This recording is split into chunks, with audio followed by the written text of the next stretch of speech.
가라사대 내가 은혜 베풀 때 너를 듣고 구원의 날에 너를 도왔다 하셨으니 보라 지금은 은혜 받을 만한 때요 보라 지금은 구원의 날이로다.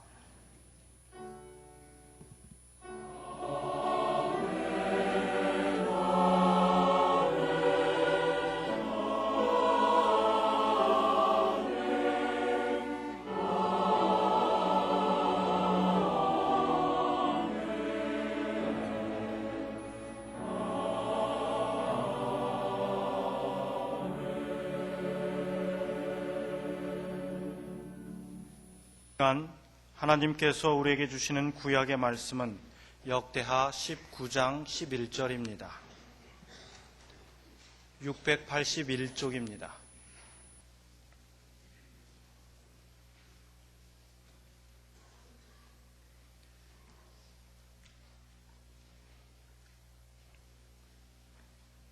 여호와께 속한 모든 일에는 대제사장 아마리아가 너희를 다스리고 왕에게 속한 모든 일은 유다 지파의 어른 이스마엘의 아들 스바랴가 다스리고 레위 사람들은 너희 앞에 관리가 되리라. 너희는 힘써 행하라. 여호와께서 선한 자와 함께 하실지로다 하니라. 아멘.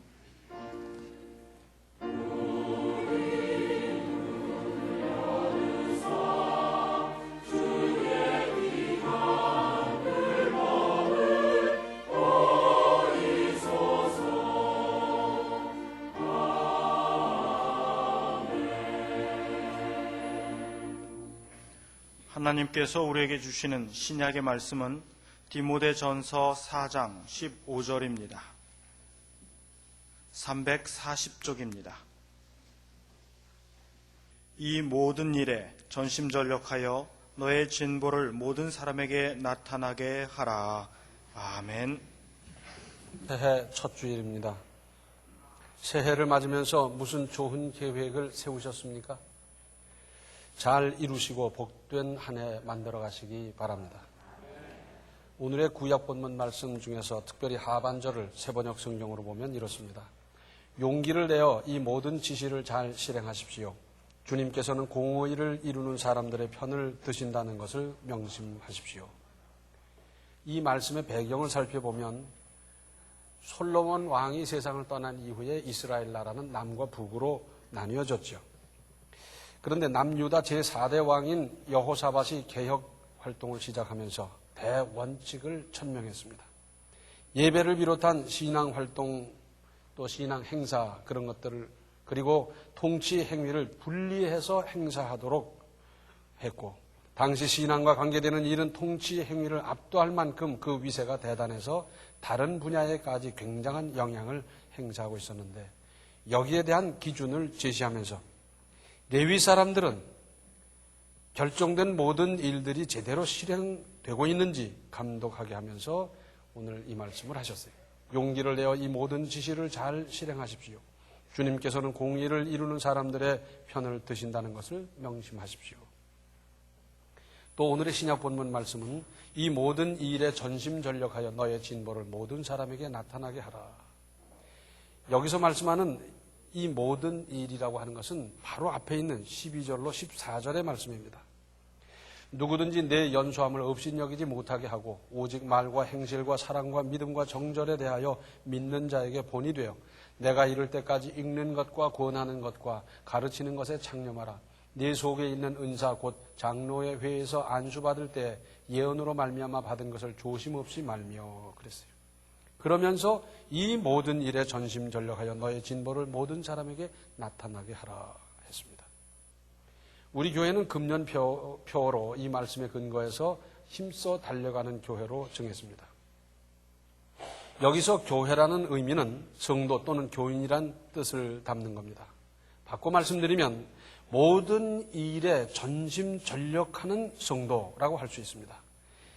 이러한 내용을 더 잘 이해하기 위해서 반대쪽에서부터 설명한다면 이렇습니다. 잠언 10장 4절에 손을 게으르게 놀리는 자는 가난하게 되고 손이 부지런한 자는 부하게 되느니라. 가난하게 살고 싶은 사람 있습니까? 그런 사람 없지요. 그러면 부지런하십시오. 그리고 나의 사랑하는 자녀에게도 부지런하도록 열심히 가르치십시오. 누가 사랑하는 자녀가 가난하게 살기를 바라겠어요? 그렇다면 부지런하도록 가르치십시오. 그래야 가난하게 살지 않을 것 아니겠습니까? 그런데 이걸 안 가르쳐요. 엄마가 해주고 아빠가 해주고 누가 해주고 전부 그래서 부지런을 배울 틈도 없이 나태하고 의존하고 그리고는 제 일을 떠넘기고 그렇게 잘하도록 그렇게 굳어져 버리도록 이러고 있지 않습니까? 이게 참 문제가 아닐 수가 없습니다. 가난하게 살고 싶게 하려면 가난하게 살도록 하려면 그렇게 하고 부하게 살게 하려면 부지런을 가르치십시오. 또 잠언 12장 24절을 보면 부지런한 자의 손은 사람을 다스리게 되어도 게으른 자는 부림을 받느니라 그랬어요. 내가 또 내 사랑하는 자녀가 부림받는 사람이 되면 되겠습니까? 또 그럴 수 없다고 하면 부지런한 사람을 만드십시오. 내가 나를 부지런하게 만들고 내 자녀를 부지런하게 만드십시오. 또 잠언 18장 9절에는 자기의 일을 게을리하는 자는 패가하는 자의 형제니라 했어요. 제 일인데도 게을리하는 사람들이 참 많아요. 그런데 자기의 일을 게을리하면 집안이 망한다는 겁니다. 이것이 하나님의 말씀이요 법입니다. 전심전력하라는 말씀의 뜻이 뭡니까? 열심히 힘쓰는 것, 부지런히 노력하는 것, 성실을 다하고 철저하게 일하는 모습이고 더 요약해서 말씀한다면 최선을 다하는 것 아니겠습니까? 최선을 다하는 것이 아름답습니다. 우리의 일상생활에서도 쉽게 되는 일이 어디 있습니까? 더군다나 인류 역사 이래로 큰 일, 위대한 역사가 쉽사리 이루어진 예는 아예 없지 않습니까? 위대한 업적은 오랜 연구와 시행착오 그리고 여러 사람의 피나는 노력, 희생 없이 될 수 없었습니다. 인생을 성공적으로 살았던 사람들, 지금도 이러한 인생을 살고 있는 사람들의 공통점이 있습니다. 먼저 시련과 고난을 극복했다 하는 것입니다. 시련 없는, 고난 없는 인생이 어디 있습니까? 다 있지요. 우리 속담에 십리길에도 굴곡이 있다고 곧은 길 바른 길 쭉 갔으면 좋겠는데 슬픔도 가난도 질병도 없이 쭉 갔으면 좋겠는데 안 그렇다는 거예요. 십리길에도 굴곡이 있다는 거죠. 그런데 문제는 그 시련이나 고난에 먹혀버리느냐, 그것 때문에 좌절하고 그것 때문에 실족하느냐, 아니면 극복하고 승리하느냐에 따라서 그 길이 달라지는 거예요. 승리의 길을 가게 되고 낙오의 길을 가게 되고. 아브라함은 시련이 얼마나 많았던 사람입니까? 자기 고향에서 조용하게 넉넉하게 안정된 생활하고 살았으면 좋겠는데 본토 친척 아비집을 떠나라 그래서 그때부터 고생이요, 그때부터 위험이고 그때부터 문제가 많았는데 아브라함은 그 많은 문제를 이겨낸 사람입니다. 그래서 아브라함이고 그래서 하나님의 인정을 받았던 사람 아닙니까? 요셉은 다른 사람도 아니라 형에 의해서 노예로 팔려간 사람이지만 그럼에도 불구하고 그 노예 신세를 한탄하기에 앞서 믿음을 지켰더니 하나님께서 크게 들어 쓰셨어요. 다윗같이 죽을 고비를 많이 넘긴 사람이 또 어디 있습니까? 그럼에도 불구하고 그 위기를 늘 믿음으로 극복했기 때문에 다윗이고 성경에는 다윗같이만 하라고 말씀하지 않습니까? 바울은 고난의 사람이었습니다.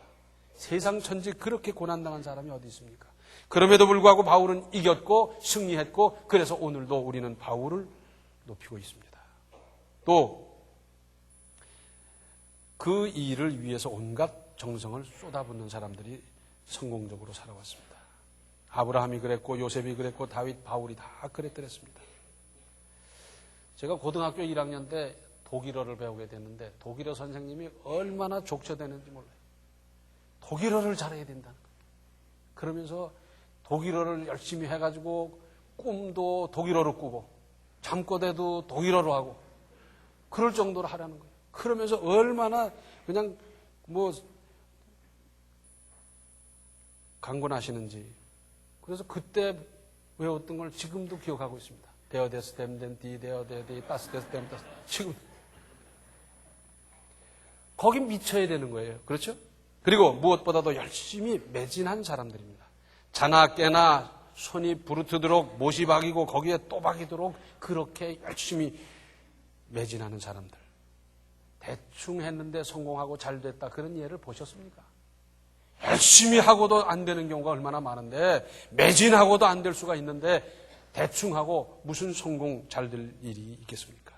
또 소망을 희망을 품고 살았던 오늘날로 말한다면 비전을 가진 사람들이 승리했지요. 우리의 신앙생활도 마찬가지입니다. 모두 겪는 고난이었고 수많은 사람이 그 일로 말미암아 낙오했지만 그분은 이겨냈고 고비나 시련, 유혹이 있었지만 그것을 피하고 뚫고 나갔고 그래서 믿음이 자라고 그래서 역사가 나타나고 그래서 하나님이 특별히 인정해 주시고 그러는 것 아니겠어요? 소망 가운데 인내로서 이겨나간 사람들, 열심히 살아가는 사람을 보면 전혀 이해관계가 없는 사람도 감동을 받습니다. 가령 이웃집에 고등학생 한 사람이 있는데 가만히 봤더니 그 집안은 별것도 없는데 그 학생이 신앙생활 열심히 하고 공부도 착실하게 하고 행동거지를 봤더니 아주 품행이 방정하고 그러면 무슨 생각이 듭니까? 아유, 저런 사람이 신앙생활까지 하면 얼마나 더 좋을까? 내가 전도해야지. 아유, 저런 사람은 앞으로 공부도 더 잘하고 잘 됐으면 좋겠다. 기도해주고 싶은 마음 생기고 그러지 않습니까? 나하고 이해관계가 없는데 그런 마음이 생기는 거예요. 또 직장에서 자기 맡은 일을 아주 진지하게 열심히 잘하는 사람 보면 주변이 감동을 받지 않습니까? 미국의 강철왕 카네기는 직장을 순행하다가 그런 사람 만나면 그렇게 기뻐하면서 막 봉급을 올려주고 직급을 올려주고 막 그랬더랬지 않습니까? 사업을 하는데 제 사업 지가 하기 때문에 제 사업 잘 돼야 그 사람 이문 보고 잘 되는 거지 나와 아무 상관없어요. 그러나 사업에 아주 정진하고 그 사업을 위해서 열심으로 수고하는 사람 보면 아유, 저런 사람 사업에 성공했으면 좋겠다. 잘 돼야지. 잘 되고 나도 저런 사람은 참 좋게 살겠다. 아름다운 인생 살겠다. 다 그렇게 되잖아요. 자기 일을 하기 때문에 그 일이 나와 아무 상관없고 그거 잘 돼서 그 사람 잘 될 뿐이지만 자기 일을 그렇게 정성껏 하는 사람 보면 우리는 아름다워요. 자기 일인데도 태만이하고 엉뚱한 짓 하는 사람들 보면 그건 아름다운 모습일 수가 없어요. 자, 이렇게 아름다운 사람을 보면 도와주고 싶고 뭔가 거들고 싶고 협력하고 싶은 마음이 생겨나지 않습니까? 고아원을 운영하는 권사님이 계셨어요. 참 믿음으로 잘 운영했는데 그 권사님에게 조카가 한 분 있어요. 고모하고 이제 관계인데 그 조카인 여자분은 우리 장신대를 졸업하고 사회복지법인 관계에서 일을 하고 있었어요. 그런데 25이 돼도 시집을 못 가고 30이 돼도 안 되고 35 되니까 더 안 되고 40을 바라보고 이러다 보니까 난 시집 못 가나 보다. 가지 말자. 아예 그렇게 결심을 했어요. 그리고는 늘 거기 드나들었으니까 나도 입양을 해서 한 아이를 잘 기르면 그 아이 장래도 좋고 또 보람도 있고 얼마나 좋겠나 해서 입양을 할 마음을 가졌어요. 그 고문의 고아원을 늘 드나들었기 때문에 애들을 대충 알고 대화도 하고 그랬더랬어요. 그런데 자, 그 중에 한 아이를 데려다가 내가 기르면 나머지 아이들이 혹 박탈감을 갖는다든지 또는 저희들끼리 무슨 시샘이 있다든지 여러 가지 부작용이 있을까 걱정이 돼서 하루는 이제 찾아가서 묻는 거예요. 근데 자, 피똥이 갓난쟁이 갖다 기르려니까 너무 힘들고 그렇다고 다 큰 사람 데려오려니까 그렇고 그래서 결심하기를 초등학교 1, 2학년이면 좋겠다 생각을 하고 그런 아이들 남자아이들한테 가서 이제 슬쩍 떠봤어요. 야, 내가 입양을 하나 할까 하는데 어떠냐. 그랬더니 아이들이 말입니다. 저요. 그러고 막 저를 데려가기를 바랄 거 아니겠어요? 근데 그게 아니고 늘 드나드니까 아이들이 저희 마음대로 불러요. 선생님이라고 그랬다. 아줌마라고 그랬다. 집사님이라고 그랬다. 마음대로 부르는데 저희 마음대로 부르면서 그러는 거예요. 아줌마, 쟤요. 쟤 데려가세요. 쟤는요 참 착해요. 그리고 쟤는요 공부도 잘해요. 저런 애 데려가시면 좋을 거예요. 애들이 그러는 거예요. 딴 아이도 맞아요. 아줌마 쟤 데려가세요. 쟤. 딴 아이들도 쟤 그러는 거예요. 걔 데려가라고. 그걸 만약에 거기서 제비를 뽑겠습니까? 무슨 시험을 치겠습니까? 그런데 다른 아이들이 다 걔를 데려가시라는 거예요. 착하다고. 그래서 그 아이를 입양을 해가지고 참 그 친아들같이 잘 길렀어요. 뭐 신앙생활도 아주 잘하고 중학생회 회장도 하고 고등학생회 회장도 하고 뭐 공부 잘해 대학도 들어가고 쭉 하던, 지금 현재는 이제 유학도 갔다 오고 대학 교수가 돼 있어요. 그래 장가들고 가정 이루고 아주 오손도손 재미있게 사는 거예요. 아이들이 봐도 저런 아이에게 혜택이 가야 되겠다라고 생각하는 거예요. 지가 생각해도 저는 못 됐거든. 근데 저 아이는 괜찮다는 거예요. 우리 하나님은 어떠시겠어요? 하나님께서 우리를 바라보실 때 어떻겠어요? 용기를 내어 이 모든 지시를 잘 실행하십시오. 주님께서는 공의를 이루는 사람들의 편을 드신다는 것을 명심하십시오. 또 시편 128편 1절과 2절을 세번역 성경으로 보면 주님을 경외하며 주님의 명에 따라 사는 사람은 그 어느 누구나 복을 받는다. 네 손으로 일한 만큼 네가 먹으니 이것이 복이요 은혜다. 자, 이 시편이 기록될 당시의 전쟁은 이런 겁니다. 땅을 차지하기 위한 전쟁이기보다는 곡식을 차지하기 위한 전쟁이에요. 이스라엘 나라는 그 샤론 평화를 비롯해서 좀 비옥한 땅이 좀 있었거든요. 그런데 블레셋은 척박한 땅이에요. 그러니까 이스라엘 사람들이 1년 농사 잘 지어서 추수해서 다 곳간에 쟁여놓으면 그때 쳐들어오는 거예요. 그래서 그 곡식 몽땅 노획해서 가버려요. 물론 블레셋은 하나님께서 쓰시는 인간 막대기였어요. 이스라엘 백성 잘못할 때 경고하시고 깨우쳐 주시는 막대기로 도구로 쓰였어요. 그런데 이스라엘 백성 입장에서 볼 때는 1년 농사 지은 것을 몽땅 빼앗기고 다시 다음 농사 지을 때까지 허리띠를 졸라매고 농사를 짓는다는 건 얼마나 고통스러운 일입니까? 오늘날도 내가 수고하고 내가 땀 흘렸는데 그것이 남의 몫이 되어버린다면 이건 기가 막힌 일 아닙니까? 내 손으로 일한 만큼 누리는 것이 복이고 정상이라는 말씀입니다. 그런데 많은 사람들이 일확천금을 꿈꾸는 거예요. 어떻게 해서 탁 한 주먹 쥐면 그러면 뭐 어떻게 한다고. 그러면서 한탕주의에 빠져요. 이것은 하나님의 뜻이 아닙니다. 그러므로 우리 그리스도인들은 이런 데에 관심을 둘 일이 아니고요. 또 거기서 나온 것이 도박이고 복권 아닙니까? 이 도박 큰일 날 일입니다. 복권 빠지면 큰일 나요. 어떤 사람은 어떻게 하다 그렇게 행운을 얻었냐, 행운을 잡았냐, 그랬더니 뭐 돼지 꿈을 꾸고 나서 그 다음에 뭐 샀더니 그렇게 됐다는 등 해가지고 막 머리맡에 돼지 사진을 붙여놓고 뭐 돼지 저금통을 옆에다 놓고 막 이래가면서 돼지 꿈을 꾸려고 막 그러는데 그렇게 해서 될 일이겠습니까? 근로 의욕을 저해하는 것은 하나님을 반역하는 겁니다. 여기서 더 나아가면 강도가 되고 살인을 하고 쪽박차고 거지 되는 것 아닙니까? 내가 수고한 것만큼 내가 받고 누리는 이것이 은혜요 복이요 정상입니다. 야구 용어에 전력 투구한다 그러잖아요. 힘껏 던지는 걸 말합니다. 투수가 공 하나하나의 모든 힘과 기술을 그리고 거기에 작전을 앞으로 이 공을 쳤을 때 못 쳤을 때 등등 예상을 하면서 던지는 모습은 얼마나 진지합니까? 참 진지해요. 그렇게 진지할 수가 없어요. 그렇게 1회, 2회, 3회, 4회 잘 던져 가다가도 9회 말 한 방에 무너지는 수도 있지 않습니까? 마지막을 잘못해서. 우리 그리스도인들에게 있어서 실로 교훈적인 일이기도 합니다. 그래서 끝까지 최선을 다하는 것이 중요하지 잘 가다 중간에 삐끗해서 망쳐버린다면 공든탑이 무너지는 것 아니겠어요? 우리는 지금 꽃 같은 출발선상에 서 있습니다. 누구에게나 꽃 같은 조건이 앞에 놓여 있습니다. 꽃같이 하루 24시간, 1년 365일 거기다가 함께 겪어야 할 날씨, 기온, 계절이 있습니다. 물론 다른 점도 많습니다.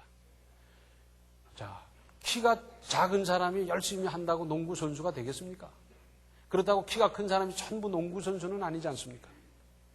자, 가난한 집에서 태어나서 고생하며 성장한 사람이 있는가 하면 넉넉한 집에서 태어나서 뭐 그림 없이 자란 사람도 있을 수 있어요. 자, 학벌이 다 다릅니다. 직업이 다릅니다. 재능이 다릅니다. 이런 면에서는 불공평한 점이 있어요. 그러나 그럼에도 불구하고 우리 누구든지 할 수 있는 일은 열심히는 할 수 있지 않습니까? 독일 초등학교 어린이의 성적표를 제가 유심히 봤어요. 봤더니 그 성적, 그 과목 중에 수영이 있더라고요. 수영. 그것도 성적에 들어가요. 그런데 내가 볼 때 얘는 수영을 뭐 기껏해야 C나 무슨 D쯤 받으면 딱 맞겠는데 A가 나온 거예요. 얘보다 잘하는 아이들이 얼마든지 많고 뭐 날렵하게 헤엄치고 뭐 별짓 다 하는 아이들이 그렇게 있는데 걔들은 어떻게 됐든지 자관 못하는 아이가 A가 나왔어요. 이게 왜 이러냐 했더니 그들의 평가가 달라요. 발전했다는 거예요. 자, 초등학교 들어오기 전부터 수영을 배우고 물을 좋아하고 수영을 많이 배워서 아주 잘하는 사람 얼마든지 있을 수 있어요. 그런가 하면 지난번보다 발전했다는 것을 높이 사는 거예요. 그래서 A를 줬어요. 이것이 어떤 면에서 합리 아니겠어요? 그러니까 열심히 했다는 것을 평가해 준 거예요. 누구든지 열심히 할 수 있습니다. 어떤 사람은 열심히 했을 때 그 효과가 10배, 20배 날 수가 있어요. 그런가 하면 어떤 사람은 아무리 해도 도무지 발전이 별로 없는 사람이 있을 수 있어요. 그러나 중심을 보시는 우리 하나님께서는 열심히 한다는 그 사실을 귀하게 보시지 않겠습니까? 또 오늘 신약 본문 하반절을 보면 너의 진보를 모든 사람에게 나타나게 하라 그랬어요. 우리 그리스도인은 자기 신앙이, 자기의 인격이, 자기의 삶이 믿음으로 말미암아 진보하고 향상하고 있음을 다른 사람에게 입증할 의무가 있습니다. 왜? 나타나게 하라 그랬습니까? 이런 상태를 성경은 이렇게 증거하고 있습니다. 고린도후서 5장 17절 하반절에 이전 것은 지나갔으니 보라 새 것이 되었도다. 얼마나 멋있어요. 많은 사람 앞에서 당당하게 외치는 겁니다. 이전 것은 지나갔으니 보라 새 것이 되었도다. 나를 보십시오. 이전에 내가 어떤 사람이었는지 여러분들은 아시지 않습니까? 그런데 지금의 내 삶은, 내 모습은 이렇습니다. 이만큼 달라져 있습니다. 그전에는 내가 술 먹고 방탕하고 별짓 다 했는데 이제는 내가 질서 있게 살고요. 그전에는 내가 거짓말을 밥 먹듯이 했는데 이제는 진실하게 살기 위해서 이렇게 몸부림치고 있습니다. 그전에는 내가 나태하고 그저 한탕이나 바라보던 사람이었는데 이제는 봉급이 적더라도 여기서 열심히 일하고 있는 내 모습을 보십시오. 얼마나 당당합니까? 얼마나 당당합니까? 새해 12월 31일까지 전력 투구하며 사십시다.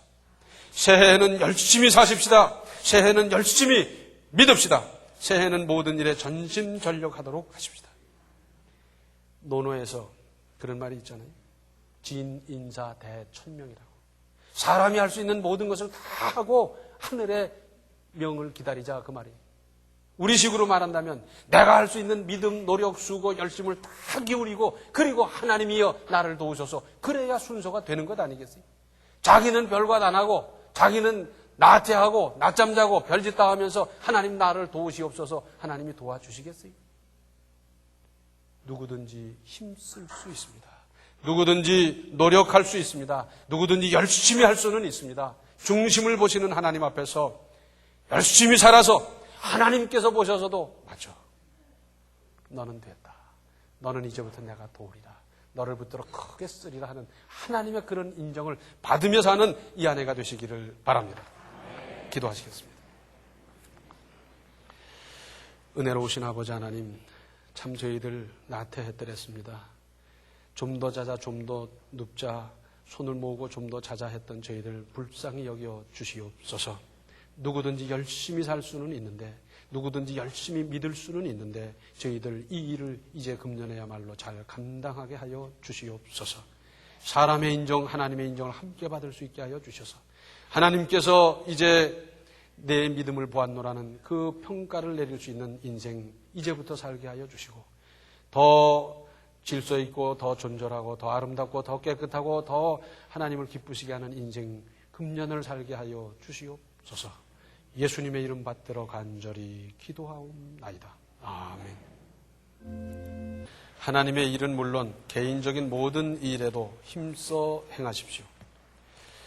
지금은 생명의 주 예수 그리스도의 은혜와 하나님 우리 아버지의 극진하신 사랑과 성령의 감화, 감동, 충만, 교통하심이 모든 일에 전심전력하기로 결심하는 모든 성도들 머리 위에 이제로부터 영원토록 함께 계시기를 간절히 축원하옵나이다. 아멘.